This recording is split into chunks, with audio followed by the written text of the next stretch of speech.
Business entity കോൺസെപ്റ്റും എന്തുകൊണ്ട് ഒരു owner ബിസിനസ്സിലേക്ക് പൈസ ഇൻവെസ്റ്റ് ചെയ്യുമ്പോൾ cash account debt to capital എന്നുള്ള എൻട്രി വരുന്നതും എന്നതിനെ കുറിച്ചൊക്കെ നമ്മൾ കഴിഞ്ഞ ക്ലാസ്സിൽ പഠിച്ചു.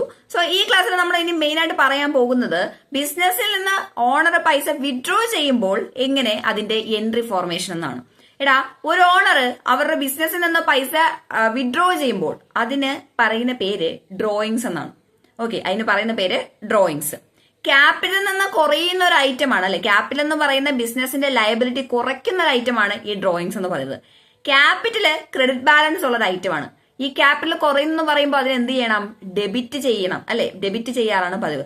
അതുകൊണ്ട് തന്നെ ഡ്രോയിങ്സിന് ഡെബിറ്റ് ബാലൻസ് ആണ്. ഇനി ബിസിനസ്സിൽ ഉണ്ടായിരുന്ന പൈസയാണ് ഓണർ എടുത്തുകൊണ്ട് പോയത് അവരുടെ പേഴ്സണൽ ആവശ്യത്തിന് വേണ്ടിയിട്ട്. സോ ക്യാഷ് ഓർ ബാങ്ക് കുറയുകയാണ് ചെയ്യുന്നത്. ക്യാഷ് ഓർ ബാങ്കോ അസറ്റ് ആണ്. അസറ്റ് കുറയുകയാണെങ്കിൽ നമ്മൾ എന്ത് ചെയ്യും? അതിനെ ക്രെഡിറ്റ് ചെയ്യും. സോ അതിന് എൻട്രി വരുന്ന ഫോർമേഷൻ പിടിച്ചോ. Drawings account debt to cash or bank. ഇപ്പൊ ക്യാഷ് ആണ് എടുത്തോണ്ട് പോയെന്നുണ്ടെങ്കിൽ ക്യാഷ് ഓർ ബാങ്ക് വരും. ഇനി അഥവാ അല്ല ഗുഡ്സ് ആണ് എടുത്തോണ്ട് പോയെന്നുണ്ടെങ്കിൽ എന്ത് വരും? പർച്ചേസിൽ നിന്ന് കുറച്ച് കാണിക്കും. Drawings account debt to purchase എന്ന് വരും.